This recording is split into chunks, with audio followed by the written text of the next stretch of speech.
শুভ চতুর্থী। কেমন আছেন আপনারা? ভালো তো? আমিও ভালো আছি। আজ চলে আসলাম ঐতিহ্যবাহী পাঁচবাড়ি পূজা কমিটির পূজা মণ্ডপে। মাকে কিভাবে বরণ করবে, কিভাবে সাজসজ্জা হলো মায়ের, তা দেখার জন্য। দেখছি আর মুগ্ধ হচ্ছি। অপরূপ মায়ের রূপ। মায়ের পদতলে অসুর, মায়ের বাম পাশে সিংহ, মায়ের বাম পাশে রয়েছে আরও লক্ষ্মী এবং গণেশ। মায়ের পিছন দিকে অসুরের বাহুল্য। যতই অসুর ততই মানুষ অনাচার এবং অবিচারের প্রতিরূপ হিসাবে অসুরকে দেখছে।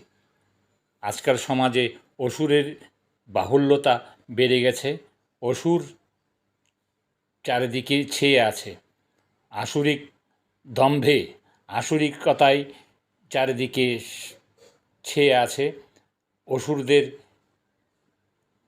বিনাশে মা যুগে যুগে অবতার হয়ে আবার ধরাতলে এসছেন অসুরদের বিনাশ করার জন্য।